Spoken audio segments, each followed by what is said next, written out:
first truck encountered a significant fire. Flames reported to be 30 to 40 feet in the air. Toronto's fire chief recounting harrowing moments as firefighters were met with exploding propane tanks and massive flames. Good afternoon. An investigation is underway after flames broke out at a homeless encampment in the Don River Valley. One person died at the scene. CTV Sean Leithong is live with more details. Sean.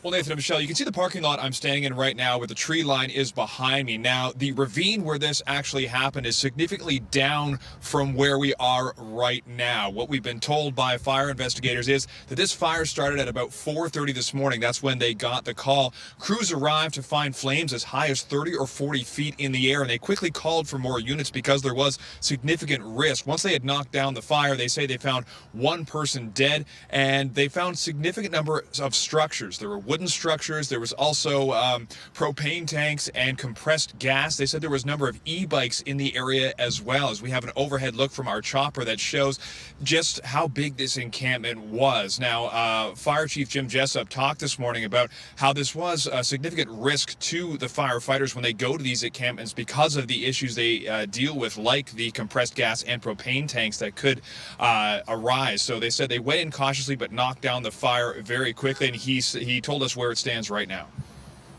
So our teams isolated the propane tanks and the compressed gas cylinders. We have left the structure that was impacted alone at this point, pending the arrival of the coroner. There were numerous structures down in that valley that were constructed of wood, that were covered in cardboard, and then again, numerous compressed gas cylinders, numerous propane tanks. In fact, one of the structures had a wood stove built into it. So I'm not surprised at the intensity of the fire and the reports of flames 30 to 40 feet in the air.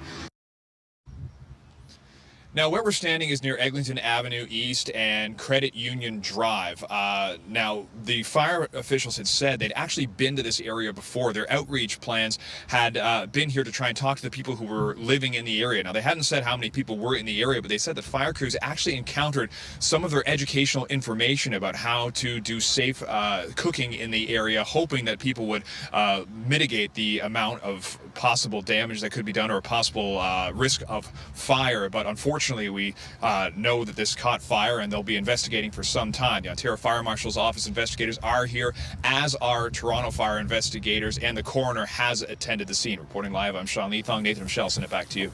Thank you, Sean. Now to Oshawa, where the National Council of Muslims is speaking out after an alleged assault of a woman wearing a hijab. Police confirming a violent struggle, and the hate crimes unit is investigating. Our Allison Hurst joins us live with more on the situation. Allison. Durham police are still trying to confirm the number of suspects that they are looking for, but the National Council of Canadian Muslims reports that there were 10 people who allegedly attacked this woman, and they have released surveillance footage of the incident.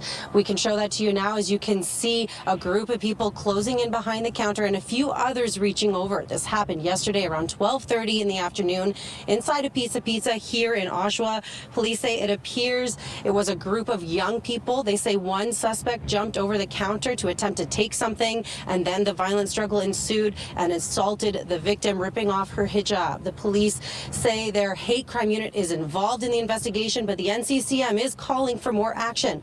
We also heard from the victim's daughter this morning. Did I have to take almost a dozen people viciously beating my mother? Viciously beating my mother, ripping her hijab off, tearing out clumps of her hair, stomping on her neck, her back, for us to say that this environment has become unsafe for us? It's time for action. It's time for the words to become actions now. Our elected officials to acknowledge what is happening across the country and to formulate a real plan with real solutions. Durham police are investigating the incident, and they are looking for the suspects, asking anyone who may have been in the area, been in the restaurant, or who knows anything to contact them. Reporting live, I'm Allison Hurst. Back to you in studio. Thank you, Allison. Halton police are sharing new details on a robbery investigation after a jewelry store was targeted yesterday in Oakville. This incident was reported at the Michael Hill outlet at Oakville Place Mall around 5:15 yesterday. Police say 3 suspects wearing face masks and armed with hammers smashed display cases and got away with a large quantity of merchandise. Investigators now say they're looking for 2 men with a slim build, one with a heavier build, seen fleeing the mall in a white vehicle. Anyone with information is asked to contact Halton Police or Crime Stoppers, where you can make an anonymous tip. Also out of Oakville last night, a construction lift at the site of a home under construction toppled and hit an adjacent home. This happened at 574th line near Spears Road. The boom on the lift also hit the roof of the house next door. No injuries were reported. And in Brampton last night, heavy equipment being used to demolish a home toppled onto the debris on Daru Crescent. Emergency crews say the home had been damaged by fire previously and was being torn down. It's not clear if there were any injuries here. We have more news in a moment, but first, here's a live look at the city this afternoon. Another good-looking summer day. Sunshine, a few clouds, definitely shorts and T-shirt weather, and hopefully this trend continues for a long time. There is a slight risk of showers. Lindsay Morrison is here with a look at the current conditions. Hey, Lindsay. Hey, Nathan. And yes, some people did have showers this morning, too, and thunderstorms late last night. Here's the current satellite and radar. Not much to show you, but earlier this morning, Markham, Pickering, many different parts of Durham region getting a little bit of a soaking. We do have northwest winds today, and they are a little gusty, upwards of about 35 kilometers per hour right now. That's keeping some communities a little cooler today. For example, it's only 19 degrees in Owen Sound. It is, however, 26 in Toronto. Humidex 28. So a little less humid today than it was yesterday. So a bit of relief out there. Overall, it's looking like a great day. There's that 30% chance of a shower Nathan talked about. We'll hang on to that for the afternoon, but the evening is looking clear. Coming up, we'll take you through the forecast. There's a lot more sunshine on the way. Heat is going to return for the weekend. All of those details are ahead. Nathan, I'll send it back to you. Thank you, Lindsay. Police are investigating after 2 men were found dead in the Scarborough home. Their bodies were discovered last night, and it remains unclear what led to their deaths. Our Beth McDonnell is live at the scene this afternoon with the latest details. Beth. Michelle, there is shock and sadness on this street. Toronto police arrived here around 6:30 last night and have been investigating ever since. Officers say the homicide and missing persons unit is investigating, but the deaths haven't been ruled homicides. It's still not clear how the 2 men died. The home is on Chelwood Road near Birchmount and Eglinton. I spoke with neighbor Lillian Lewis. She lives right next door. She tells me a man and his mother lived in the home for a long time, but about a month ago she died, and then the man's older brother moved in. Lewis says she recently got a call from their sister to knock on the door and check if the men were there, but no one answered. Later, she and other neighbors saw the police outside. I was so shocked when the police and they came and say they passed away. I'm so shocked. Very friendly.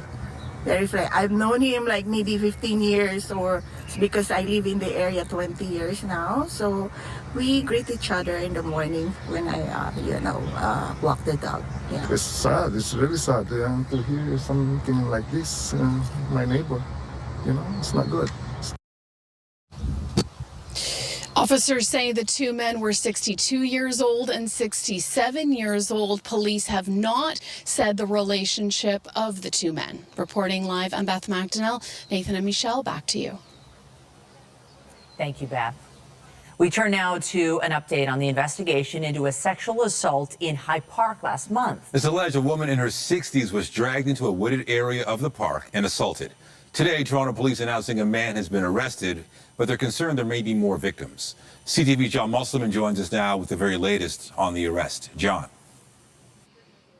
Well, Nathan, this was a concerning incident for people who use High Park here in the West End. We'll take you back to June. Police said they launched an investigation after a woman was attacked. She was walking on a paved pathway here in the park when she was attacked from behind and dragged into a wooded area. Now, she was able to escape and get some help from a passerby. Police today announced that a 35-year-old man identified as Courtney Henry has been arrested and charged with sexual assault causing bodily harm and overcoming resistance by choking and robbery, forcible confinement. Now, police also tell us that he was scheduled to appear in court this morning, but they wanted to reassure the public that they are committed to the safety of all residents here, and they did release his photo this morning because they're concerned there may be more victims out there. We had a chance to hear from investigators. Here's what they had to say. More importantly, we want to continue to protect the privacy and well-being of the victim. These are traumatic crimes. We recognize how incredibly difficult it can be to come forward, and we're grateful to the victim in this case for her courage and her resilience. We're releasing the picture of the accused as we believe there may be more victims. If you have experienced something similar involving this individual, or if you have any information that could help in this or any other investigation, we encourage you to contact police. Hyde Park is one of the city's most cherished public spaces, and this assault understandably caused fear and concern to the community. No one should feel unsafe walking in their own neighborhood or alone in a public park. Today we're pleased to share that an arrest has been made and we have a person in custody. I want to thank 11 Division officers and our colleagues in the Sex Crimes Unit for their outstanding work and dedication to this investigation. Now, even though police have an accused in custody, they say people will see an increased police presence here in the park moving forward. And again, anyone with information or any possible victims here are asked to contact Toronto Police. Reporting live, I'm John Musselman. I'll send it back to you. All right, thank you, John. A woman's in hospital after being struck by a vehicle in Etobicoke. Toronto Police say it happened just before 7:30 last night near 42nd Street and Lakeshore Boulevard. A woman in her 20s was struck and taken to hospital with serious injuries. The driver involved remained at the scene. Toronto police are asking for the public's help finding a suspect in an immigration fraud case. Detectives have identified the suspect as 43-year-old Maria Corpus of Toronto. They say she offered immigration services to multiple victims between May of 2023 and May of this year in the Yonge and Eglinton area. It is alleged she would receive payment and then provide victims with fraudulent documents. Corpus is wanted on 8 counts, including fraud under $5,000. Investigators are advising her to seek legal counsel, turn herself in, and they are asking anyone who might have some information to share to contact police. To the latest on Toronto's speed enforcement cameras, police confirm at least 11 have been vandalized over the last week and a half. The targeted sites include one near Dufferin and Bloor, which was reported damaged a week ago. Police say they've been made aware of those 11 vandalized cameras between June 24th and today, but so far, no arrests have been made. Now, this follows a series of incidents involving the speed camera on Parkside Boulevard. It was reinstalled once again this week after being damaged for the 5th time in 7 months. A nearby surveillance camera has now been installed to keep an eye on the speed camera.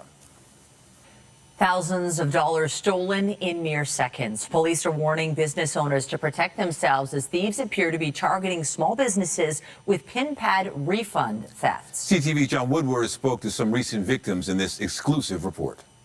This is surveillance video from Diona Aliko's family restaurant at around 9 p.m. Monday night. That customer looks like he's trying to pay for his food using the point-of-sale terminal, but he's doing exactly the opposite. As he was paying just before that, he somehow did a manual refund on his own debit card and took $2,000 from us. Aliko's son Artie said the family didn't see the loss until they checked the terminal that night. It was shocking. Like, honestly, my mom works very hard here, so to hear that she just got $2,000 taken from her, I was shocked. And it wasn't the only Queen Street East business hit in the last few weeks. Next door, Pippin's Tea Company lost $4,900. I was just sick. That's a lot of money for a small, freestanding, independent retail store. Both of them aghast that the terminal they used to accept their customers' money was what the thief used to take theirs. These terminals are used by businesses all over the country, but when they are initially shipped, they have vulnerabilities security experts describe as severe. Most of the time, these terminals, these POS terminals, are misconfigured from day one. Security expert Claudio Popa says the default security on these terminals is off, which amounts to a backdoor for thieves. There should be no backdoors ever in any technical device. Police say they haven't linked the two cases, but they're part of a wave of thefts that concerned Toronto Deputy Mayor Mike Cole so much he hosted a summit on the problems last year. Almost every business on Bathurst Street, Dufferin, Eglinton, Avenue Road, Lawrence, St. Clair, they all got hit. And they never talked to each other about it. The Beach BIA telling their members to change the default settings, put limits on the amounts that can be refunded, and put them out of reach of customers when they're not in use. Be very aware of your machines and what people can and cannot do. Honestly, it's disgusting that someone is going around out there and taking money from business owners. Like, we all work extremely hard, especially my mom. The proceeds of that hard work vanished in seconds. Terminal vendors tell us they recommend businesses should set up user profiles and permissions for things like refunds. The businesses say that's a backdoor that should start off closed and remain that way unless they choose to open it. John Woodward, CTV News. The city is looking at spending more than $500,000 to tackle a growing problem with rats in the city of Toronto. That's the price tag attached to a so-called rat response plan that has been in the works for more than a year. It comes after complaints about a growing number of rats in some neighborhoods due to development. A council committee is being told 2 new licensing and standards staff will be needed, costing more than $350,000. Another $150,000 will be needed each year for training and communication. The proposal goes to the Economic and Development Committee next Wednesday. Several Canadian airports are returning to normal operations after ground stops were issued this morning. A lot of questions, and then a friend of mine just texted me and said there was a bomb threat in Ottawa and Montreal. Airports in Ottawa, Montreal, Edmonton, Winnipeg, Calgary, and Vancouver received bomb threats. Flights were briefly halted, but service has resumed. There have been reports of delays and cancellations, and travelers are being advised to check the status of their flight before heading to the airport. Transport Canada says it's working with airport authorities, NAV Canada, and local law enforcement to fully assess the situation. The soccer world is mourning the loss of one of the sport's best players. Diego Jota and his brother Andre Silva were killed when their car went off a road in Spain. There were no other vehicles involved. Jota played for Liverpool FC, which says it is devastated by the tragic passing. Police are investigating the cause of the accident. Jota also played Portugal's national team. Silva played with a Portuguese club. 5 hours and counting. That's how long House Democratic leader Hakeem Jeffries has held the floor as he speaks out against Donald Trump's tax breaks and spending cuts bill. Men and women in uniform who serve this country, Mr. Speaker, benefits that they've earned, and now find themselves in the legislative line of fire. Republicans are ready to vote on the $4.5 trillion package, but Jeffries is using a leader's prerogative for unlimited debate. GOP leaders were up all night, and the U.S. president worked to persuade holdouts to drop their opposition. Jeffries is reading letter after letter from Americans writing about their reliance on health care programs and their concern over devastating cuts. Trump wants the bill on his desk tomorrow so he can sign it into law. A UK company is showcasing what it hopes will be the taxi of the future. Vertical Aerospace is testing its electric air taxi prototype in England. The company says the electric aircraft is quieter than a helicopter, and its wing flying mode is more efficient, allowing it to travel longer distances. The VX4 reaches speeds of 150 miles per hour and will fly at an altitude of about 2,000 feet. The company said it has received 1,500 pre-orders from major airlines who might see it as a premium service for transporting clients to the terminal. Well, overall, we are looking at a pretty nice afternoon here in the GTA. Still a chance of a shower, but better chance of some wet weather looks to happen anywhere from Kingston over toward the Ottawa Valley. Today's highs look like this. 28 degrees will feel more like 31.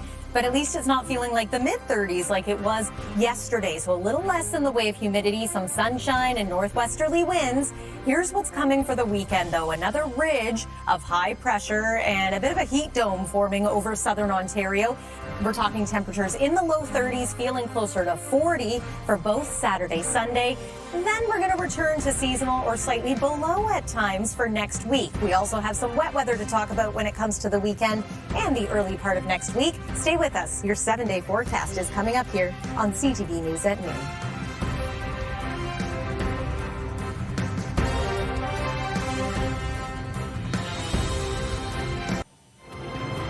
Solid summer day out there for whatever you have planned. This morning definitely felt a little bit fresher, not so oppressive to start the day, I think, which is really nice. Yeah, it wasn't extreme heat, but certainly warm enough for me. It felt good, and it doesn't seem like there's much going on, which is a good thing. Yeah, this is crowd-pleasing weather, I think, today. It's warm, it feels like summer, but it's not too hot. We might be saying it's a little too hot again as soon as this weekend. So some heat and humidity creeping its way back into the forecast. But today we're looking at clear skies through the night tonight, and tomorrow is a truly seasonal day with a real lack of humidity. Lots of sunshine for your Friday as well. Weather is brought to you by the Presler Law Firm Injury Lawyers. You don't pay unless they win. We also had some sunshine early this morning. Look at that sky. This was the sunrise looking at the city skyline. Yeah, it didn't take long for that red hue to go away. The sun was high in the sky. Although, as I mentioned just off the top of the show, depending on where you're joining us from in the GTA, you might have had a few showers or, dare I say, even a quick downpour at times this morning. A couple of isolated cells making their way through portions of York region, Durham region, and really anywhere east of that. It's been a bit more of an unsettled morning, but pretty pleasant downtown Toronto and especially around the West End.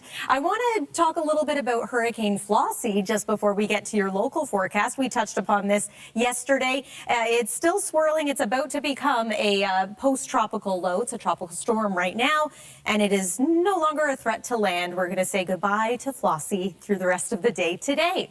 Here's our current satellite and radar. See these showers that are just starting to form here along a front? That's what we're going to be watching for later this afternoon for eastern sections of Ontario. Less of a concern, less of a threat for the GTA, but officially our forecast still says a slight chance of a shower this afternoon. Most areas are going to remain dry, and we're pretty quiet on the weather front as we make our way through today, through tomorrow. High pressure is dominant. The weekend, things get a little more exciting once again, dare I say. Let's talk about that in just a moment. But first, there's the afternoon. So again, Kingston over toward Ottawa. This is where there's the greatest concern for today. Your evening looks clear. It looks beautiful, and it feels fresher out there, not nearly as humid today. Skipping ahead through Friday, lots of sunshine, and then just a little heads up into Saturday. It's still a bit early to call it showers in the forecast, but the models are indicating that we could see a couple of pop-ups in the afternoon and early evening. It is going to be a very hot and humid day, so we'll see how that translates. Sunday is going to start off pretty nice, and then it looks like some wet weather could move in by the time before the day is finished. We're at 27 degrees right now. It only feels like 28, though, so what a difference. Here's your evening patio forecast. Great night to enjoy dinner outside tonight. Overnight, we're going to drop into the teens for an overnight low. Some communities into the single digits, so maybe you can open the window and enjoy a breath of fresh air tonight. 27 degrees is our forecast high for tomorrow. Generally speaking, we're looking at temperatures in the mid and upper 20s, but again, a lack of humidity, comparatively speaking. Let's talk about that 7-day forecast, though, and I want to focus on the weekend. Highs at or slightly above 30 degrees. It's going to feel more like 40. Sunday, we're watching for some late day or night showers, and then Wednesday looks like it's going to be a wet weather kind of day, and we cool down as well. 24 for the high. Temperatures remain slightly cooler than normal through the middle part of next week, too. That's the weather for now. Michelle, I'll send it over to you. Thank you, Lindsay. Well, a rare sight west of Montreal is attracting a lot of attention, but also sparking concerns. CTV's Genevieve Beauchemin tells us why. Sightseers flock to the pier in Oka along the shores of the Lake of Two Mountains, here hoping to catch a glimpse of an unusual visitor to these parts. We heard about the baby seal. Maybe he would be here, so we went to see. Earlier this week, the seal, estimated to be about a month old, was caught on camera. A dog and its owner were shocked and charmed by the marine animal, a common harbor seal. It made a journey more than 600 kilometers from its natural habitat in the St. Lawrence estuary and has been spotted a couple of times since. He should be a bit bigger, which is a bit maybe an indication that he hasn't been feeding as much as he should. Joanne Simard is an animal lover and a retired bus driver. She has crisscrossed the province and seen seals in the estuary, never here. Le voir ici perdu, pauvre petit pit, ça me fait le cœur. It breaks my heart that the baby seal is here so far from its family, she says. But experts at the Quebec Marine Mammal Emergency Response Group have put up a sign warning well-wishers who may be tempted to try to rescue or interact with the seal to admire the animal from afar. It's protected under a federal act. Cumulative effect of multiple stressors, like human interactions, can have a toll on the seal's survival. Cheryl McDonald, who lives just a stone's throw away from the pier, says through the baby seal, nature is sending a message. Go outside. We're in our houses. Come on. We're missing out on nature. Experts urge those who spot the seal to report its location. It could have traveled quite a distance by now, but they hope it is making its way back home, retracing its route. Geneviève Beauchemin, CTV News, Oka, Quebec.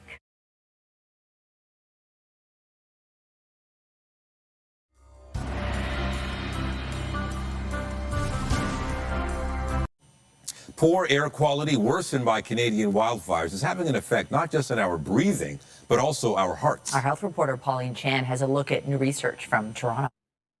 Researchers from the University Health Network were looking at particles known as PM 2.5, particulate matter that is 2.5 micrometers or less in the air. They actually can cross over into the bloodstream. And of course, the bloodstream then, goes to the heart. The researchers used MRIs to study how long-term air pollution from wildfires as well as other sources like cars and industry affect the heart. The link or the association between long-term air pollution exposure and scarring in the heart. Scarring, just like you might get if you cut your arm. If you have an injury to part of your body, like the heart muscle, it can heal with scarring. And that can lead to downstream problems, including heart failure. The postal codes of the 694 participants were used to determine their level of PM 2.5 exposures. This shows that if you are exposed to more air pollution, even at the relatively low levels that we experience within Ontario currently, you are at higher risk of having a little bit more fibrosis in the heart. Dr. Kate Hanneman says the effects are subtle. What we found was women, those who had a history of smoking, and those who had hypertension had the highest risk. People in the high-risk groups and those with existing heart problems should pay closer attention to air quality levels and avoid staying outside when the pollution is high. Pauline Chan, CTV News. A BC curler is calling for increased awareness in plasma donation after being diagnosed with a rare neurological condition, which has paralyzed her from the chest down. CTV's Martin McMahon has her story. Brooklyn Alexic is taking on the fight of her life with a smile. The 20-year-old University of Victoria student has been diagnosed with transverse myelitis. The disorder occurs when a section of the spinal cord is inflamed. Last month, while in Saskatchewan ahead of starting a summer job, Alexic woke up paralyzed. Basically, within 2 hours of waking up that morning, she was completely paralyzed from her neck down.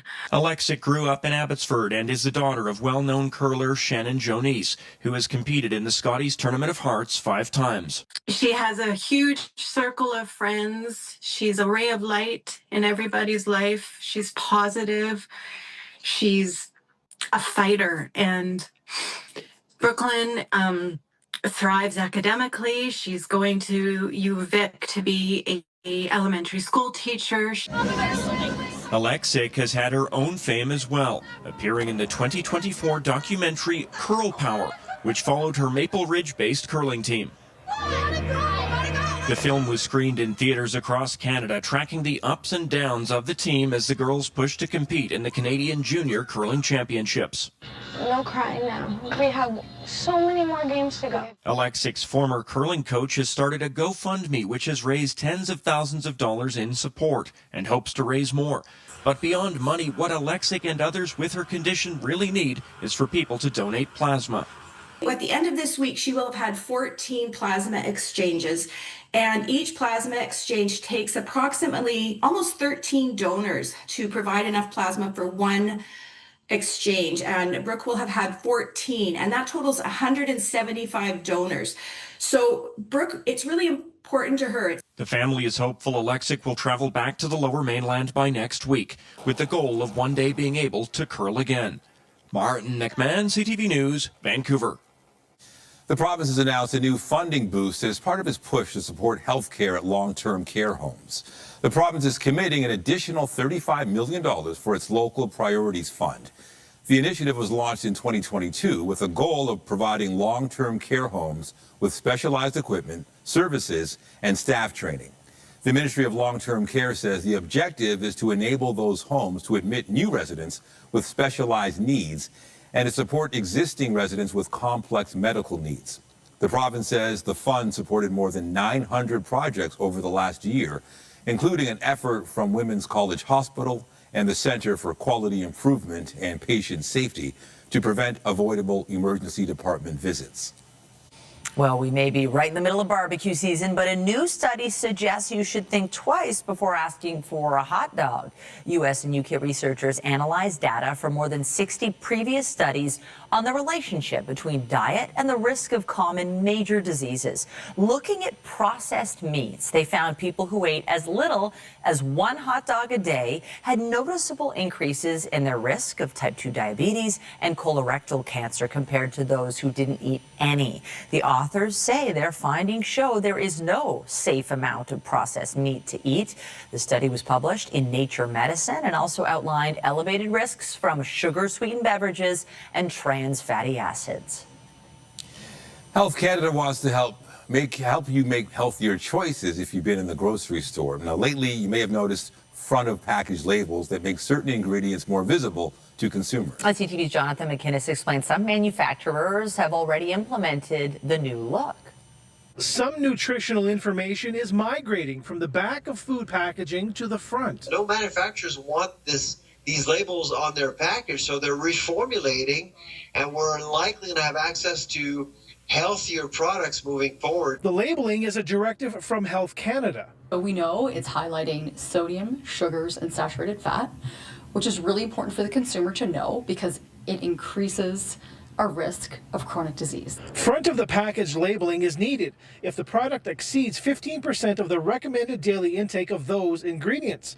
Potential health risks include stroke, obesity, heart disease, type 2 diabetes, high blood pressure, and some types of cancer. The hope is the labels will help consumers make quick and informed choices when grocery shopping and support health officials in educating people about foods high in sodium, sugars, and saturated fat. But it might make me think a little bit and maybe learn something different about what's in our food.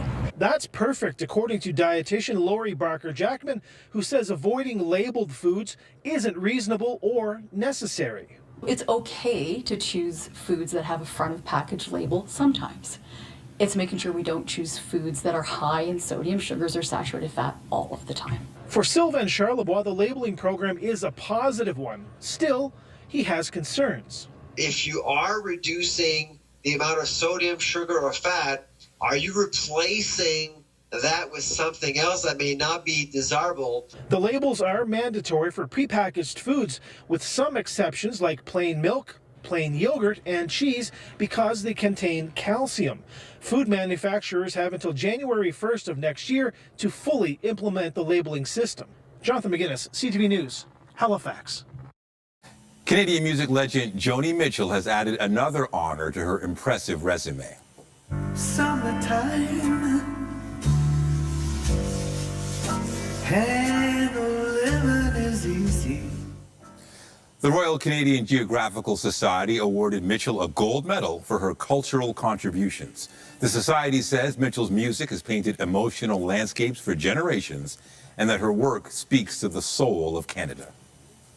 The very first Birkin bag designed for and worn by Jane Birkin is ready to make its debut on the auction block. On display at the Sotheby's in Paris is the cleaned up version of a bag that was well loved by Birkin for 9 years. Though the estimate has only been privately, the auction house says its record for a handbag is an Hermes, Himalaya Kelly with crocodile leather and diamond hardware that sold for $500,000 in 2023. The Hollywood Walk of Fame's announced the list of celebrities set to receive stars as part of the class of 2026.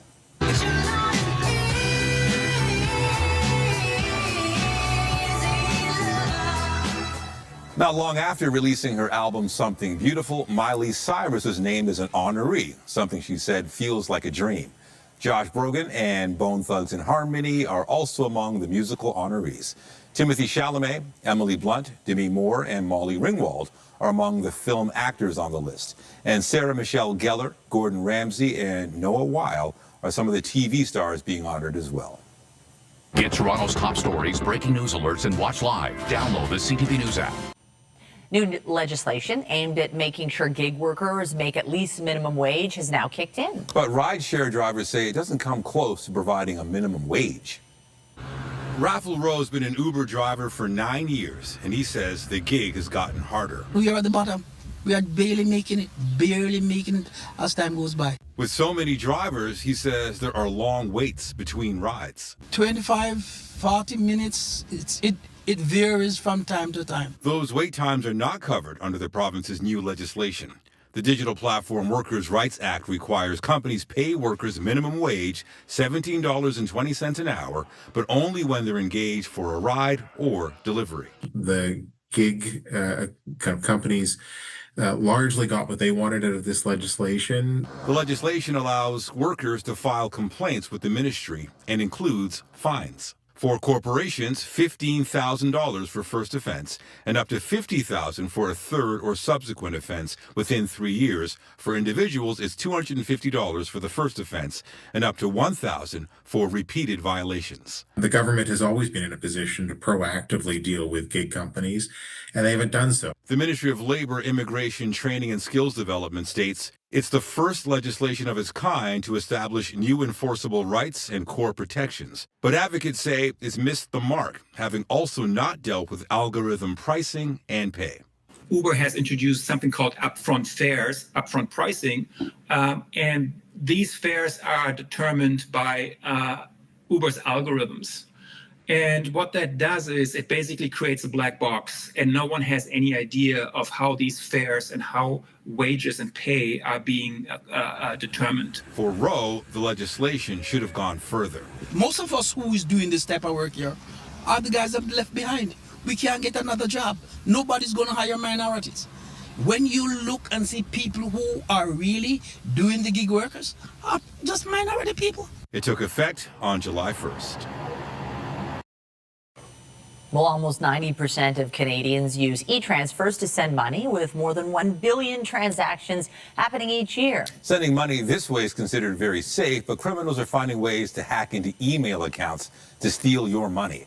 CTV's Pat Foran has this consumer alert. Everybody just keeps telling me it's not their responsibility, and too bad for me. Tracy Burrill of Oshawa recently retired and decided to take a trip with her husband this past March.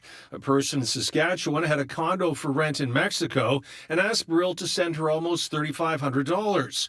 Burrill checked the email address and e-transferred the funds. This was sent to the right email, and she didn't get it. Somebody else's, the money's gone. The receiver did not have auto deposit set up, and Burrill says she unfortunately used a security question that was easy to guess. But she had no idea hacking an e-transfer was possible. I got a phone call from the bank that said that the money had been intercepted by another email. Burrill did get her vacation, but had to pay for the trip twice. I had to pay it again. When we reached out to Interac, a spokesperson said, if an individual does not have Interac e-transfer auto deposits set up, we recommend selecting security questions with answers that are not easily guessable or based on publicly available information. E-transfer fraud is one of the fastest growing financial crimes in Canada. Francis Sims, a cybersecurity expert at Humber College, says while auto deposit is not fail-safe, it's one of the best ways to make sure your e-transfer gets to where it's supposed to go. Auto deposit helps a lot because then if somebody's email account was compromised, well, what happens is as soon as the e-transfer is sent, it automatically goes into the bank account that's associated with that particular email. Auto deposit is secure and convenient, helps protect against email fraud, verifies transactions are sent to the intended recipient, and the money is automatically deposited without security questions. As for Beryl, the theft has her reconsidering using e-transfers. I will not be using e-transfer for large amounts of money going forward. Pat Foran, CTV News. Despite trade tensions with the U.S., Statistics Canada says the country's trade deficit narrowed in May. The agency says Canada's merchandise trade deficit dropped to $5.9 billion in that month, compared to the record $7.6 billion levels seen in April. Exports were up 1.1% in May to $60.8 billion as sales of metal and materials surged. That trend was driven by an increase in purchases of gold. Excluding those categories, Canada would have seen a 1.2% drop in exports as sales to the U.S. were down 0.9%. StatsCan says 68.3% of Canada's exports went south of the border in May, one of the lowest proportions on record. A new survey from BMO suggests economic uncertainty isn't discouraging Canadians from getting away this summer. Out of more than 2,000 Canadian adults surveyed, nearly 4 in 5 said they plan on traveling this summer. A full 62% said they expect to spend the same amount or more on their summer vacations than they did last year. That being said, more than half said they altered their travel plans because of rising costs and inflation. The BMO survey found nearly a third said they were compromising their long-term savings to afford travel plans, while 46% said they reduced spending throughout the year to make their trips a reality, with an average budget of just over $3,800. Confidence in leadership is dropping among public sector workers, according to a new survey. The 2024 survey of more than 186,000 workers found 55% of public servants have confidence in the senior management of their department or agency. That's down from 64% back in 2022 and nearly 70% in 2020. Former Privy Council clerk Michael Wernick says about 1 in 4 workers responding to the latest survey were hired during a turbulent period. The Blue Jays will go for the sweep against the Yankees tonight. Run homer in the first. He's also flied out twice. And he lifts this one to right center. It is gone! Last night marked the 4th win in a row for the Jays, who were up 8-0 heading into the 3rd inning. However, New York would storm back to tie things up in the 8th. Toronto scored twice to fend off the Yankees from there and take it 11-9. With the win, the Jays are now tied with the Yankees atop the American League East. Tonight's game gets underway at 7:07. Masai Ujiri made his first media appearance today since parting ways with the Toronto Raptors last week. The former president and vice chairman spoke on Good Morning America, calling his tenure with the team 12 incredible years. I'm so grateful and thankful for the opportunity. Fans, my family, colleagues, coaches, players, the owners, everybody they've been incredible. To me and Toronto. I love you, Toronto. I love you, Toronto, and it's a great journey in my life, and it's time, and great things come to an end. The Raptors had big success under Ujiri, winning the NBA championship. How could we forget? In 2019, he also spoke about Giants of Africa, the nonprofit organization he co-founded in 2003. Coming up on CTV News at noon, artists from all over the world descend on the city. Toronto's Fringe Festival now underway. We'll have those details after this short break. Toronto's Fringe Festival is officially underway, bringing together some of the most talented performers in celebration of diversity. The festival welcomes more than 1,200 artists from all over the world to participate in performances across the city. It takes place every July over the course of 12 days, and this year's festival runs through to July 13th. We believe that not only do we want to offer an affordable platform for artists to come in and tell their stories, but we want community members, families, and everybody to be able to afford to come in and experience culture and experience the arts. So we have a live band karaoke night, we have drag and burlesque nights, we have disco, a silent disco with headphones that you can all come together and celebrate with, and we have weekend Kids Fest activations, and these are not ticketed. These are just open to community members down at our hub at Soul Pepper Theatre. So much to see and do. For more information about the lineup, you can head to fringetoronto.com. Thinking also Taste of Lawrence, so many other festivals happening starting, I guess, on the weekend. So much to do. Yeah, and the weather's looking pretty good as long as you find a way to keep hydrated in the heat. We'll take one more look at the satellite and radar. We've got a couple of showers right now around Bancroft and Calabogie, but it's dry around the GTA. It will be tonight. It's also going to be seasonally cool. It's going to be a refreshing night. Tomorrow's high, 27 degrees. Here's your cottage country forecast. I do think there's potential for Sunday to be a more unsettled day in this part of the province. We'll see some late day wet weather, and that follows us into the day Monday of next week. But yeah, it's going to be a hot and humid weekend. Nathan and Michelle. Thank you, Lindsay. And that's CTV News at noon. Remember, you can get Toronto's breaking news all day long on CP24 and at ctvnewstoronto.ca. For Lindsay Morrison and all of us here, have a pleasant afternoon. I'm Michelle Dubé. And I'm Nathan Downer. Be sure to join us later for CTV News at 5 and 6.